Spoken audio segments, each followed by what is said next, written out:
तुंगभद्रा नदी के तट पर एक सर्व उत्तम नामक नगर था, जिसमें चारों वर्ण के व्यक्ति विराजमान थे, ब्राह्मण, क्षत्रिय, वैश्य और शूद्र। ब्राह्मणों के वंशज में एक ब्राह्मण थे जिनका नाम था आत्मदेव, और आत्मदेव ब्राह्मण थे, ब्राह्मणवादी थे, भगवान के भक्त थे, अपने पर ब्राह्मणत्व जमाते थे।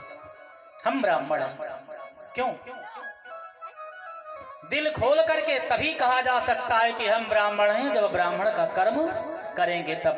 तो ब्राह्मण देवता क्या करते थे? सत्य सत्य कर्म तत्परः। ब्राह्मण जी सत्संग करते थे, और सत्संग माने, सत्संग से मिलता क्या है? बोले सत्संग से ज्ञान मिलता है, बिनु सत्संग विवेक ना होई, बिनु सत्संग विवेक ना होई, बिनु सत्संग विवेक ना होई, बिनु सत्संग विवेक ना होई। बिना सत्संग किए विवेक नहीं होता है, ज्ञान नहीं प्राप्त होता है। लेकिन वो सत्संग राम कृपा बिनु सुलभ न सोई, राम कृपा बिनु सुलभ न सोई, राम कृपा बिनु सुलभ न सोई, राम कृपा बिनु सुलभ न सोई, सत्संग विवेक न होई, सत्संग विवेक न होई। बिना सत्संग के विवेक की प्राप्ति नहीं होती है, और वो भी जब तक राम जी की कृपा नहीं होती तब तक सुलभ नहीं होता है। तो ब्राह्मण देवता सत्संग करते थे। इतना तेज था ब्राह्मण देवता का, द्वितीय एव भास्कर, दूसरे सूर्य के समान ब्राह्मण देवता का तेज था। सत्संग करें, भगवान का भजन करें, भिक्षा याचन करें, बड़े सरल थे ब्राह्मण देवता। लेकिन सज्जनों, जितने ही ब्राह्मण देवता बड़े सरल थे उतने उनकी ब्राह्मणी टेढ़ी थी। नाम था उनका श्रीमती धुंधली देवी, और धुंधली देवी जैसे नाम वो जथा नामे तथा गुणे, का नाम था धुंधली, धुंधल धुंधकारा, कोहरा हो जाए, धुंधला हो जाए, अंधियारा। तो जो स्वयं अंधियारे में रहता भैया वो प्रकाश में क्या ले जाएगा? श्रीमती धुंधली देवी का काम क्या था? लोकवार्ता। सुबह सो करके उठे तो पहला काम था लोकवार्ता। पड़ोसन के यहाँ चली जाएं, चुगली चाई लगा करके झगड़ा लगवा दें, और जब उधर झगड़ा होना प्रारंभ हो जाए तब घर के काम में लग जाएं। रता क्रूरा प्रायसो बहुजल्पिका, सूरा चा गृह कृत्येषु कृपण कलह प्रिया। बड़ी कलहकारिणी थी। सुबह दोपहर शाम जहां देखो वहां कलह, जिधर देखो उधर कलह। थे पति पत्नी दो ही बेचारे, लेकिन फिर भी सुखपूर्वक जीवन नहीं व्यतीत होता था।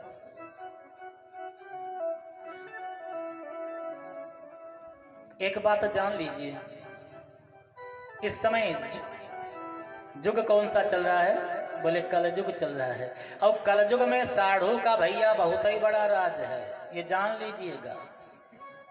ये पुराण में भी लेख है, ऐसे नहीं है। और जिनके यहाँ झगड़ा लड़ाई ज्यादा होता है उनके यहाँ साढ़ू जी आते हैं, भगवान नहीं आते हैं। भगवान किसको भेज देते हैं? अपने साढ़ू को भेज देते हैं।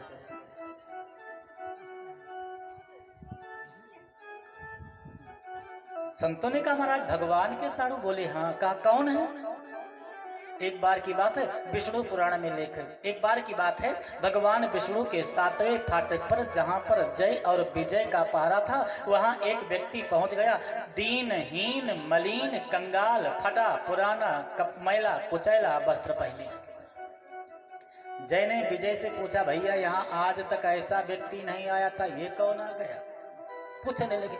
विजय ने कहा, है कहां से आए हो, कहां जाओगे? बोले हम अपने सढ़ुआने आए हैं, साढ़ू से मिलना है। कौन है तुम्हारे साढ़ू? और भगवान को बता दिए। बेटा बेचारे विजय दौड़ते दौड़ते गए। भगवान ने कहा, क्या बात है, तुम तो द्वारपाल थे। बोले महाराज, दरवाजे पर एक मैला कुचैला वस्त्र पहन करके व्यक्ति आया है, आपको अपना साढ़ू बता रहा है। भगवान ने कहा, बुलाइए भैया। आ गए साढ़ू महाराज। भगवान ने कहा, तुम कौन हो? बोले हम आपके साढ़ू हैं। कैसे साढ़ू हैं, परिचय दीजिए। वो साढ़ू ने कहा, यही तो होता है, हा? दो साढ़ू हो, एक राजा हो एक गरीब हो, तो राजा साढ़ू अपने गरीब साढ़ू को बगल में नहीं बैठाना चाहता है। ये है जमाना, वाह रे जमाना। परिचय दूं? बोले बताइए। कहा समुद्र मंथन हुआ? हाँ। दो कन्या निकली? हाँ। एक लक्ष्मी एक दलिद्रा? बोले हाँ। कहा लक्ष्मी जी ने आपके गले में माला डाल दिया, आप लक्ष्मी नारायण हो गए, और दलिद्रा हमारे गले में माला डाल दी, मैं दलिद्र नारायण हो गया। बोलिए भक्तपुर भगवान की जय। लेकिन वो भी आपके कहने से मैंने माला डलवाया था दलिद्रा से, और आपने कहा था मैं तुम्हारी रक्षा करूंगा, मदद करूंगा, और आज मदद मांगने आए तो आप पहचानते नहीं।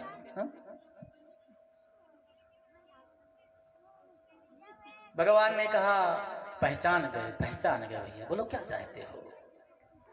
कहा हम ये चाहते रहें कहाँ?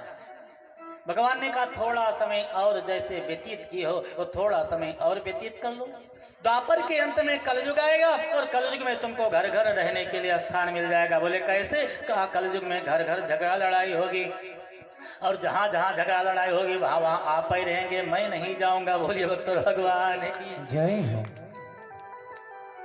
इसलिए मानस भी बता रहा है कि जहां सुमति तहां संपत्ति नाना, जहां पर सुमति होती है, जहां झगड़ा लड़ाई नहीं होते हैं, वहीं पर लक्ष्मी जी अपने पति नारायण के साथ रहती हैं, और जहां कुमति होती है, जहां झगड़ा लड़ाई होती है, वहां पर वो भगवान के सड़ुए आते हैं।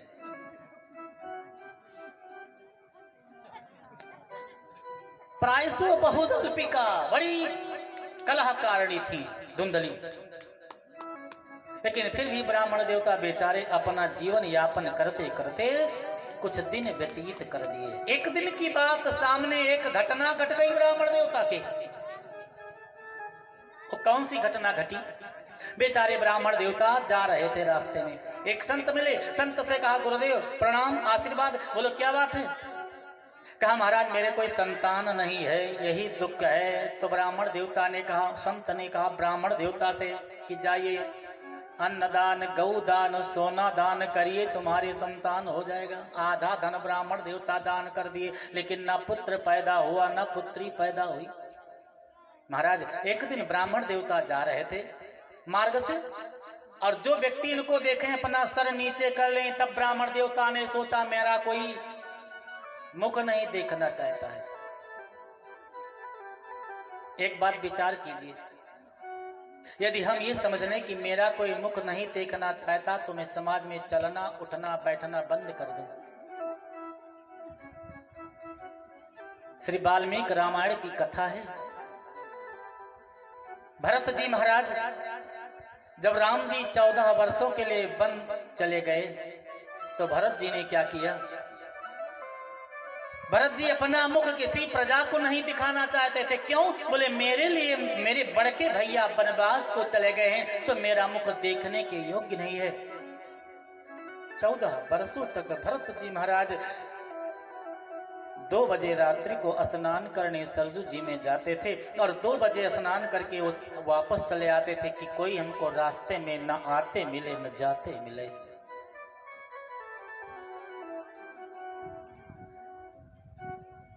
ब्राह्मण देवता ने देखा कि हमारे को देख करके सब सर नीचे कर रहे हैं, बड़ा दुख हुआ।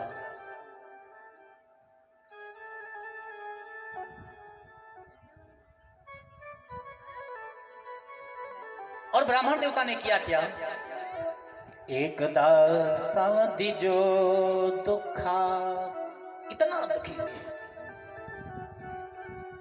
गृहं त्यक्त्वा वनं गतः, एकदा साधी जो दुखा, गृहं त्यक्त्वा वनं गतः, एकदा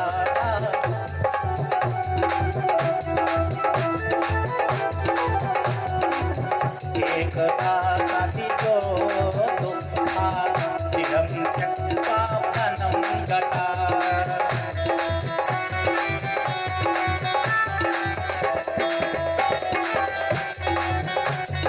मध्याह्ने तृषितो जातस्तडागसमुपेवा,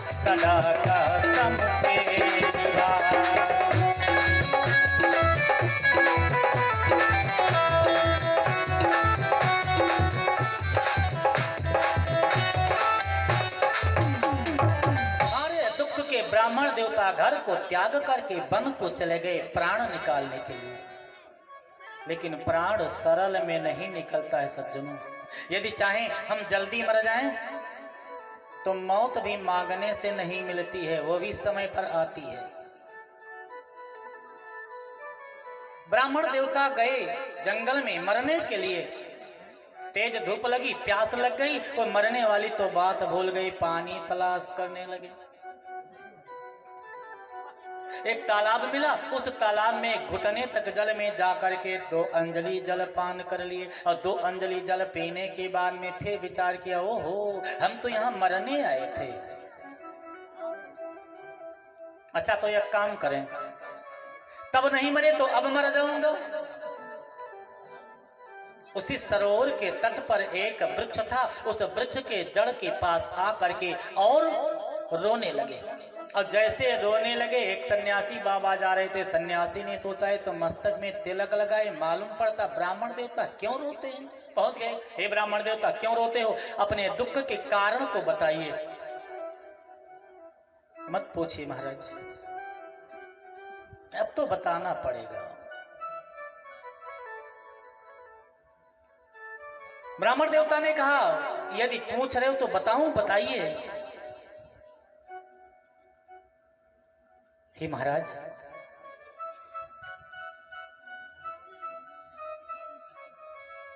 इतना पापी मैं हूं कि मेरे पूर्वज मेरे हाथ का दिया हुआ जल स्वीकार नहीं करते हैं। मैं जिस वृक्ष को लगाता हूं वो वृक्ष सूख जाता है। मैं जिस गाय का पालन करता हूं वो गाय भी बच्चा नहीं देती। क्यों? कि मैं निसंतानी हूं। जबकि मैं ये जानता हूं,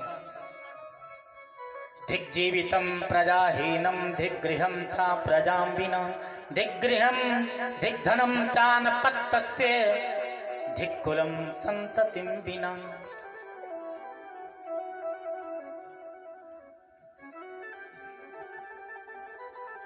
बिना परिवार के जीना बेकार है। धिग्जीवितं प्रजाहीनम। और उस राजा को धिक्कार है जिस राजा के दरवाजे पर कोई प्रजा न जाए। बड़ा हुआ तो क्या हुआ, जैसे पेड़ खजूर पंछी को छाया नहीं, फल लागे अति दूर।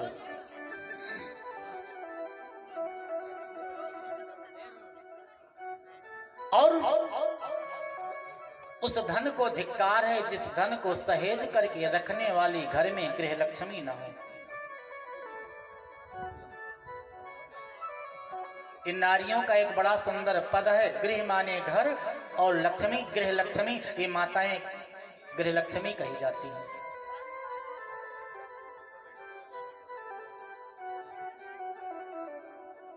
उस घर को धिक्कार है जिस घर में रहने वाले कोई प्रजा न हो। और उस कुल को धिक्कार है जिस कुल में कोई संतान नहीं। तो महाराज मुझे धिक्कार है, मेरे कोई संतान नहीं।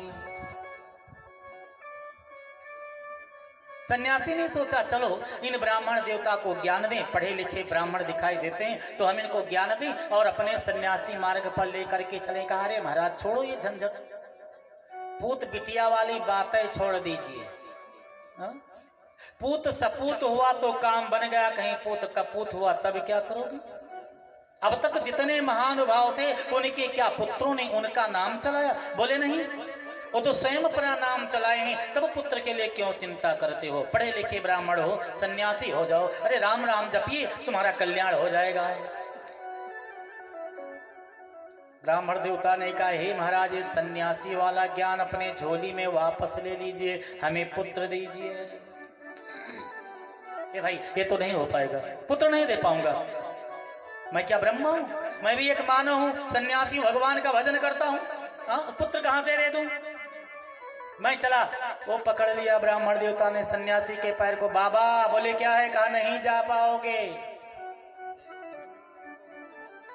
क्या करें? बोले तब जाने दूंगा जब हमको पुत्र दे दोगे तब। बोलिए भक्त और भगवान की। और इतना कह करके ब्राह्मण देवता ने सन्यासी के आगे वो धड़ाम दे अपना सर पटक दिया। सन्यासी ने कहा, ओ हो, हे ब्राह्मण देवता, अपने सर को पटक दिए, कहीं खोपड़ी फट जाती तो प्राण ही निकल जाता। अरे भाई इतने तेजी से क्यों सर पटक दिए? बोले तुम्हारे सामने मर जाऊंगा सर पटक करके और तुमको ब्रह्म हत्या का दोष लग जाएगा। और सन्यासी ने कहा, छोड़िए महाराज, मैं तो चला। नहीं जाओगे। जाने ना दिया जब ब्राह्मण देवता ने, तो सन्यासी ने क्या किया? अपने झोली से एक फल निकाल करके दिया। हे महाराज, इस फल को लीजिए, अपने पत्नी को दे दीजिए, वो फल को खा लेंगी तो बड़ा सुंदर पुत्र पैदा होगा, लेकिन परहेज करना पड़ेगा। डॉक्टर साहब रोगी को दवा देते हैं तो कहते हैं इस दवा को खाइए और परहेज करना पड़ेगा, नहीं दवा लाभ नहीं करेगी। बोले कौन सा परहेज करना पड़ेगा? कहा सत्य बोलना पड़ेगा। 1 वर्ष तक एक ब्राह्मण को भोजन कराने के बाद तब भोजन करना पड़ेगा, वो भी 1 वर्ष तक। बच्चों पर दया करना होगा और कुछ दान करना होगा, बस इतना ही काम करना है। ब्राह्मण देवता बड़े प्रसन्न हुए, दौड़ करके आए घर पर। सुनती हो क्या है? अरे ये काम बन गया। बोलो कौन सा काम बन गया? सोचा ब्राह्मणी ने, आज कहीं गए थे पंडित जी हमारे, तो कोई सोना चांदी पा गए हैं, बढ़िया धन लाए हैं। दौड़ी वहां से, कहा लाए हो? एक फल दिखाया, ये बड़ा सुंदर फल है, छोड़ो इसको। इतनी तेज से दौड़ी, कहीं गिर पड़ती तो नाक पच्ची हो जाता। और आप एक फल दिखा दिए। प्रिय, ये फल नहीं है, इसको खा लोगी तो पुत्र रत्न की प्राप्ति होगी। लेकिन एक नियम करना होगा, झूठ नहीं बोलना होगा, बच्चों पर दया करना होगा, ब्राह्मण को भोजन कराना होगा, दान करना होगा। ब्राह्मणी उस फल को अपने हाथ में ले लिया और लेकर के फल को घर के अंदर चले गए। ब्राह्मण देवता वहां से अपने कार्य में चले गए। अच्छा, ये तो बात ब्राह्मणी फल को लेकर के घर में गई और उस फल को हाथ में लेकर के विचार कर रहे थे, इसको खाऊं या न खाऊं। तब तक एक पड़ोसन जा रही थी। पड़ोसन ने देखा इनके हाथ में बड़ा सुंदर फल है। अरे बहन, अब बहन कह करके घर में चली गई, आंगन में पहुंची। कहा आपके हाथ में तो बड़ा सुंदर फल है और इसको लेकर के देख क्यों रही हो, खाती क्यों नहीं हो? धुंधली ने कहा तुम्हारे देखने में फल है और मेरे देखने में विष से ज्यादा विषैला है। क्यों? धुंधली ने कहा, ए पड़ोसन, ए बहन, फल भक्षेण गर्भास्यात् गर्भेणो गर्भवृद्धिता स्वल्प भक्षम ततो शक्तिम गृह कार्यम कथम भवेत् गृह कार्यम कथम भवेत्। हे बहन, इस फल के खाने से गर्भ होगा, गर्भ के आने से पेट बढ़ेगा, भोजन थोड़ा होगा, तो जब भोजन थोड़ा होगा तो घर का काम कैसे कर पाऊंगी? पड़ोसन ने कहा फल खा लीजिए, तुम्हारी संतान नहीं है, पुत्र पैदा हो जाए, काम बन जाए, कुल चल जाए। बोले यही नहीं है, और क्या है? कहा जब मैं दुबली पतली हो जाऊंगी तब दैवाध्वाटीं प्रदेत ग्रामे पलाये गर्भिणी कथम। कहीं गांव में आग लग गई तो सब तो भाग जाएंगे, लेकिन मैं दुबली पतली नहीं भाग पाऊंगी, इसलिए फल नहीं खाया। अच्छा एक बात है बताओ, कहीं ये लिखा है कि तुम गर्भवती हो जाओ तो गांव में आग लग जाए? हाँ? देख करके आई हो? अरे तुम्हें फल से मतलब है, फल खाइए। गर्भवती हो जाओ और आग लगे गांव में या चूल्हे भार में जाओ, उससे तुमसे नहीं मतलब। धुंधली ने कहा वो तो बात तुम्हारी सही, लेकिन एक और संकट आ गया। त्रियक छेदा गतो गर्भस्तदा में मरणम भवेत्। कहीं गर्भ में बच्चा टेढ़ा हो गया तो पैदा बाद में हो गया होगा और मेरी इतश्री पहले हो जाएगी। पड़ोसन ने कहा आज तक मैंने इस प्रकार नारी नहीं देखी जो आज की नहीं आदि की सोचती है। हा? ये भी नहीं हो सकता है, वो भगवान मालिक होते हैं, गर्भ बच्चा टेढ़ा नहीं होगा, फल खा लीजिए। तब धुंधली ने कहा कि गर्भ में बच्चा ना टेढ़ा हो तो सत्य शौचादि नियमों दुराराध्या सादृश्यते। सोते जागते उठते बैठते खाते पीते मेरा एक ही काम है, झूठ ही लेना झूठ ही देना, झूठ ही लेना झूठ ही देना, झूठ ही देना। ये भी मानस की चौपाई है। झूठ ही लेना झूठ ही देना, झूठ ही लेना झूठ ही देना, झूठा ही भोजन झूठ चबेना, झूठा ही भोजन झूठ चबेना, झूठा ही भोजन झूठ चबेना, झूठा ही भोजन झूठ चबेना, झूठा ही भोजन झूठ चबेना, झूठा ही भोजन झूठ चबेना। खाते पीते सोते जागते उठते बैठते मेरा एक ही काम है, क्या? झूठ बोलना। और जो हमेशा ही झूठ बोलता हो सत्य नहीं बोल पाएगा। अरे भाई जिसका जो तकिया कलाम है, तकिया कलाम तो आप लोग जानते होंगे, जैसे जिसका तकिया कलाम हो अपने तकिया कलाम को नहीं छोड़ेगा। किसी का तकिया कलाम है जैसे, किसी का है तैसे, किसी का है का करें, किसी का है को जाने। ये तकिया कलाम है। तो जिसका जो तकिया कलाम वो नहीं छूटता है। अब मेरी आदत है झूठ बोलने की, तो मैं झूठ बोलूंगी, सत्य नहीं बोल पाऊंगी। सतयुग त्रेता युग द्वापर युग, इन तीन युग में जब मनुष्य ये जानता था, जब व्यक्ति ये जानता था कि अब झूठ बोलने से बचूंगा, तब झूठ बोलते थे, नहीं तो सत्य बोलते थे। और यही बात कल युग में आ गई क्या? जब ये जानते हैं व्यक्ति कि अब सत्य बोलने से बचूंगा, तब सत्य बोलते, नहीं तो झूठ ही बोलते हैं। बोलिए भक्तों भगवान की। धुंधली ने कहा झूठ नहीं, सत्य नहीं बोल पाऊंगी। चलो ठीक है, दान करिए। बोले दान नहीं कर पाऊंगी। बोले क्यों? दान करेंगी तो मैं क्या खाऊंगी? वो भी नहीं हो पाएगा। अच्छा तो एक काम करिए, जो बच्चे आपके दरवाजे से जाएं उन पर दया करिए, उनको मत रुलाइए। कहा यदि उनको ना रुला दूं तो मेरा नाम धुंधली मिट जाएगा। ये नहीं हो पाएगा। अच्छा पड़ोसन ने कहा एक ही वर्ष की बात है, केवल सुधर जाइए। नहीं हो पाएगा।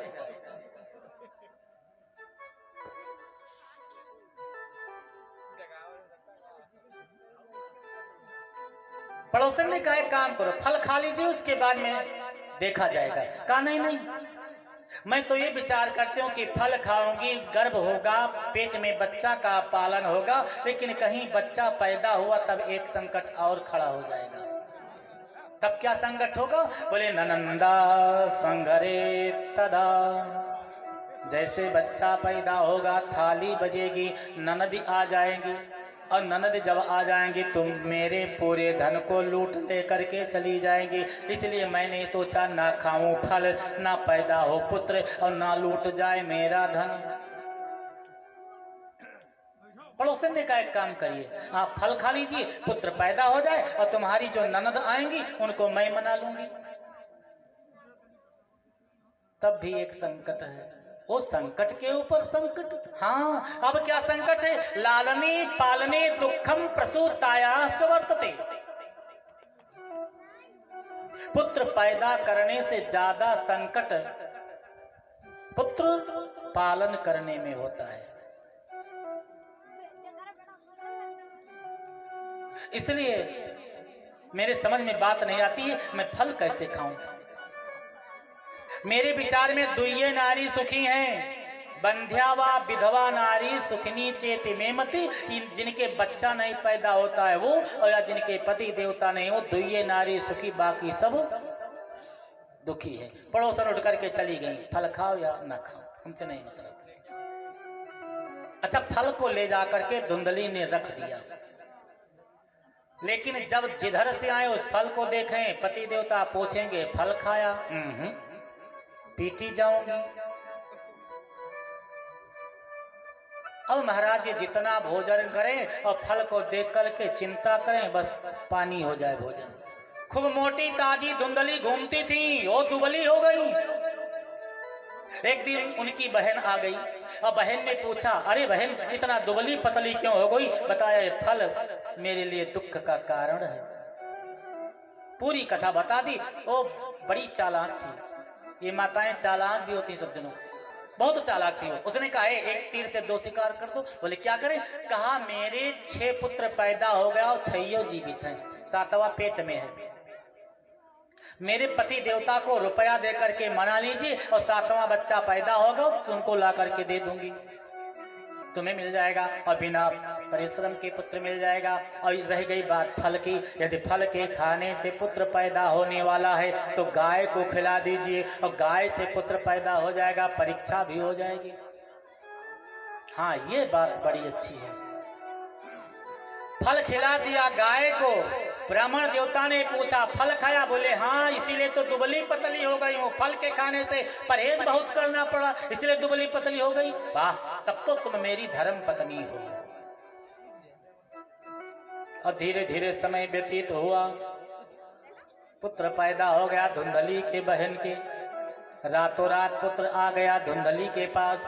सुबह हुआ, ब्राह्मण देवता सो करके उठे। एक दासी ने जा करके कहा, अरे महाराज धुंधली के पुत्र पैदा हुआ। अब ब्राह्मण देवता फूले ना समाये, मगन हो गए ब्राह्मण देवता। आज ब्राह्मण देवता शंख भेरी मृदंग धुंधवी नगाड़े इत्यादि बजवाने लगे। बाज बधैया ब्राह्मण के घर में, बाज बधैया बड़े भाव से सुनाइए। बाज बधैया ब्राह्मण के घर में, बाज बधैया, बाज बधैया, बाज बधैया, बाज बधैया, बाज बधैया, बाज बधैया, बाज बधैया, बाज बधैया ब्राह्मण के घर में, बाज बधैया।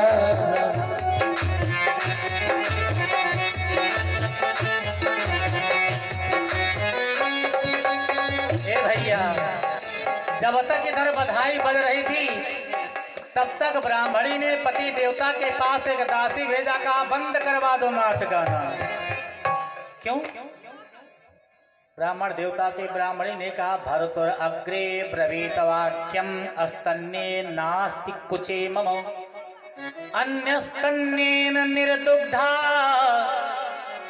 कथम पुषणामि बालकम।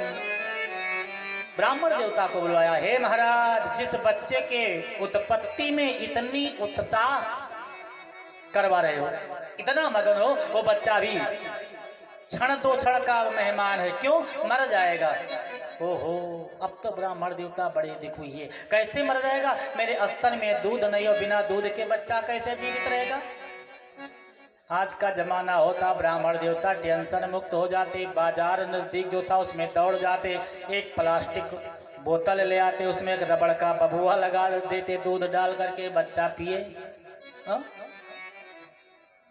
ये जमाना नहीं था। ब्राह्मण देवता ने कहा उपाय बताइए, कहा मेरे बहन के पुत्र पैदा हुआ, मर गया है, बहन को बुला लाइए, बच्चे की सेवा करेंगी, घर का काम करेंगी। सीधे साधे ब्राह्मण देवता धुंधली के बहन को लेकर के आए। अब धुंधली की बहन उस बच्चे का पालन पोषण करके बड़ा कर दिया। धुंधली ने उस बच्चे का नाम धुंधकारी रखा। 2 महीना व्यतीत होने के बाद में गाय के पुत्र पैदा हुआ। सर्वांग सुंदरम दिव्यम निर्मलम कनक प्रभम, सोने के समान शरीर, कान थोड़ा बड़ा था, इसलिए ब्राह्मण देवता ने उसका नाम गोकर्ण रखा। कियत काले न तौ जातो, कुछ समय के बाद में दोनों बच्चे बड़े हो गए, विद्या अध्ययन किया। गोकर्ण पंडित होगा ज्ञानी धुंधकारी महाखला। गोकर्ण महाराज विद्वान हुए और धुंधकारी महान दुष्ट हुए। चोरी करें, मदिरा पिए, वैश्या के यहाँ जाए, पाप कर्म करते थे। और तो और एक दिन धुंधकारी लठ लेकर के पहुंचे आत्मदेव ब्राह्मण के पास, और लेकर के लठ दे तड़ातड़ लगे मारने। ब्राह्मण देवता के ऊपर 2-4 लठ पड़ गई। ब्राह्मण देवता भगे यहाँ से, रोने लगे। क्वा गच्छामि क्वा तिष्ठामि को मे दुःखं व्यपोहये। क्वा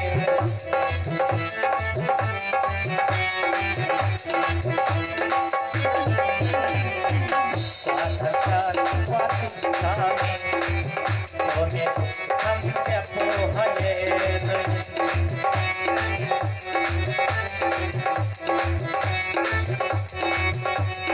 कहाँ जाऊं, किससे कहूं, कौन मेरे दुख को सुन करके दूर करेगा। प्राणस्त्यजामि दुःखेन हा कष्टं मम संस्थितम्।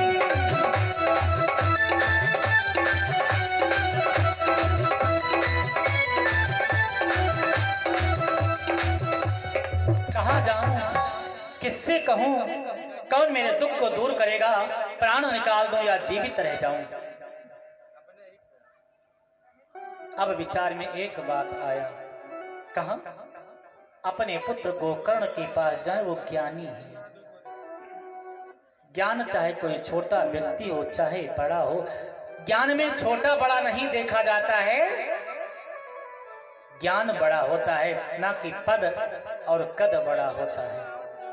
अपने पुत्र गोकर्ण के पास गए और समस्त विपत्ति बता दिए। ब्राह्मण देवता के पुत्र गोकर्ण ने कहा, पिताजी एक काम करिए। बोलो क्या करें। सबसे पहले एक काम करना होगा।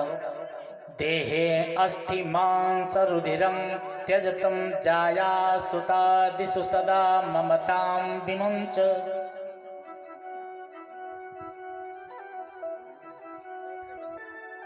आपका जो शरीर है हड्डी मांस रुधिर चमड़े से बना हुआ है, ये भी साथ में जाने वाला नहीं। अंत में मुंच छोड़ दीजिए, पत्नी पुत्र परिवार सबकी मोह माया छोड़ दीजिए, और नहीं तो एक दिन आपको पछताना पड़ेगा। मेरी बात मान लीजिए, एक दिन पछताना पड़ेगा आपको। मान मेरा कहना पिताजी, मान मेरा कहना, नहीं तो पछताएगा। माटी का खिलौना माटी में मिल जाएगा। मान मेरा कहना, नहीं तो पछताएगा। माटी का खिलौना माटी में मिल जाएगा। मान मेरा कहना, मेरा कहना, नहीं तो पछताएगा। माटी का खिलौना माटी में मिल जाएगा।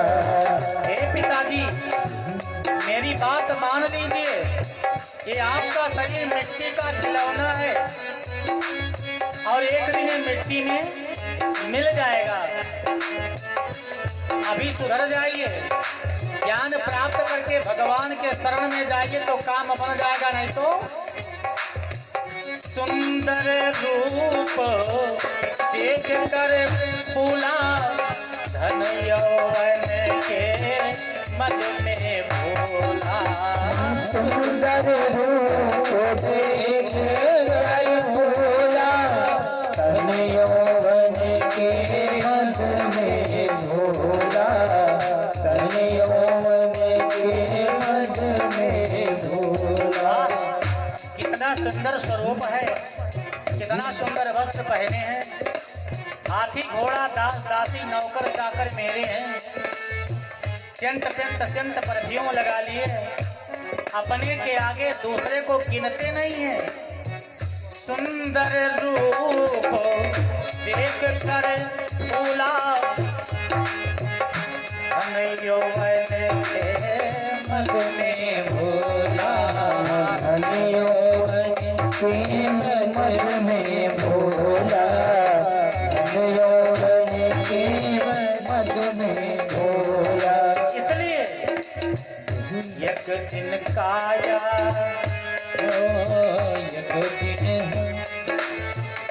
एक दिन हंसा अकेला उड़ जाएगा। माटी का खिलौना माटी में मिल जाए प्यारे मन मेरा कहना। हरि बोल।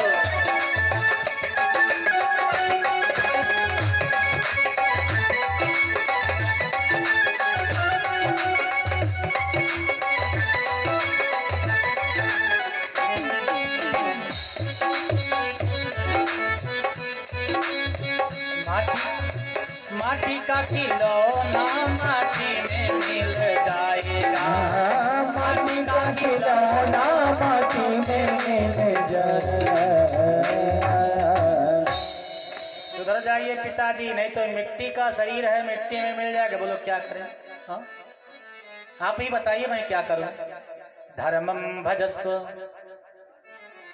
धर्मं भजस्व सततं त्यज लोकान धर्मान सेवस्य साधु पुरुषान् जहि काम तृष्णाम। साधु संतों की सेवा करिए, उनका संग करिए, धर्म का भजन करिए। धर्मं भजस्व, इस संसारी मोह माया को छोड़ दीजिए। अन्य दोष गुणाधिम तनासु मुक्त्वा। ये जितने संसारी मोह माया है, इसमें सब में अवगुण भरे पड़े हैं। और यदि धर्मं भजस्व, यदि भगवान का भजन करोगे, संत के संग में जाओगे तो यहाँ तो बन जाएगा, अंत में परलोक सुधर जाएगा। बोलिए बाल कृष्ण लाल की जय हो। मैं तो कुछ जानता नहीं, क्या करें बेटा, कहाँ जाएं? कौन मेरे दुख को सुन करके दुख दूर करेगा? और ब्राह्मण देवता से गोकर्ण ने कहा, पिताजी एक मंत्र का जाप करिए। ओम नमो भगवते वासुदेवा। और यदि ओम नमो भगवती वासुदेवाय मंत्र का जाप करोगे, ये द्वादश अक्षर मंत्र है। एक बात याद आई, एक बार एक सज्जन ने फोन करके पूछा, महाराज जी हमें एक शंका है। हमने कहा भैया हमको तो कई शंकाएं हैं, आपको एक ही शंका है? कहाँ शंका है, कैसे शंका है?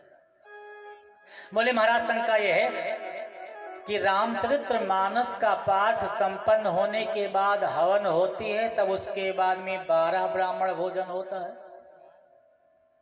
सीताराम का अखंड सीताराम ध्वनि प्रारंभ होता है, हवन होता है लास्ट में, उसके बाद 12 ब्राह्मण भोजन होता है। श्रीमद् भागवत महापुराण की कथा होती है और हवन होती है, उसके बाद 12 ब्राह्मण का भोजन होता है। तो ये 12 ब्राह्मण के भोजन कराए जाते हैं। हमने कहा भैया प्रश्न तो बहुत ही उत्तम है, हा? हो सकता था 11 ब्राह्मण खाएं या 10 खाएं, 15 खा सकते थे, 21 खा सकते थे, वो 12 पर क्यों डिपेंड है? बोले 12 इसलिए 12 पर डिपेंड है। 12 ब्राह्मण पुराणों में वर्णन है। ओम नमो भगवते वासुदेवाय, इसमें केवल 12 अक्षर है। 11 अक्षर हो सकता था, 15 अक्षर हो सकता था, लेकिन केवल 12 अक्षर है। और 12 अक्षर क्या है? बोले ब्रह्म है। ब्रह्म कैसे होते हैं? ना रूप है, ना गुण है, ना शरीर है, ना हाथ है, ना पांव है, ना आंख है, ना कान है, कुछ नहीं है, वो निर्गुण है। तो ये 12 ब्राह्मण को भोजन इसलिए कराया जाता है कि ओम नमो भगवते वासुदेवाय मंत्र में 12 अक्षर है, एक एक अक्षर पर एक एक ब्राह्मण का भोजन होता है। ये ब्रह्म है और ब्रह्म की पूजा होती है, इसलिए ब्रह्म को पाने के लिए, ब्रह्म में लीन होने के लिए 12 ब्राह्मण, बा से 12, बा से ब्रह्म, ब्रह्म में लीन होने के लिए 12 ब्राह्मण का भोजन कराया जाता है। बोले भक्त भगवान की। और उसके बाद में श्रीमद् भागवत महापुराण के 10वें स्कंद का पाठ करिएगा, जिसमें 90 अध्याय है। पूर्वार्ध और उत्तरार्ध ये दोनों का पाठ करिएगा 10वें स्कंद का, तो आपको परम गति प्राप्त हो जाएगी। इस प्रकार बात सुन करके गोकर्ण महाराज से आत्मदेव जंगल को चले गए। ओम नमो भगवते वासुदेवाय मंत्र का जप किए, श्रीमद् भागवत महापुराण के 10वें स्कंद का पाठ किए, परम गति प्राप्त हो गई। वहां तो ब्राह्मण देवता को परम गति मिल गई। अब बची महाराज श्रीमती धुंधली देवी। पति के परम गति प्राप्त होने के बाद में बची धुंधली देवी। धुंधली देवी को क्या हुआ? एक दिन धुंधकारी धुंधली पर जुट गए, वो ले करके लठ लगे मारने। 2-4 लठ पड़ी, भैया क्यों मारते हो? कहा हमको सोना चांदी धन दे दीजिए। अच्छा रात बीतने दीजिए, सुबह बताओगे। छोड़ दिया धुंधकारी ने और रात में जा करके कुआं में डूब करके मर गई धुंधली। और जब धुंधली कुआं में डूब करके मर जाती है, अकाल खई मौत जिसकी होती है, क्या होते हैं? हा? स्त्री मरे तो चुड़ैल होती है, पुरुष मरे तो प्रेत होते हैं। हो गई चुड़ैल धुंधली, और जिधर देखो उधर चोरी खनकावी, सबको डरावी धुंधली। लेकिन धुंधकारी की दशा क्या हुई? बोले धुंधकारी गोकर्ण ने देखा माता पिता दोनों परम गति को प्राप्त हो गए, तो गोकर्ण तीर्थ यात्रा चले गए। घर में कोई नहीं रह गया, तो धुंधकारी 5 वैश्या को ला करके घर में नियुक्त कर दिया। आज वैश्या के साथ रहने लगे, सुरा सुंदरी से प्रेम हो गया। एक दिन वैश्याओं ने कहा हम अपने पूरे शरीर में गहना पहनना चाहती हूँ,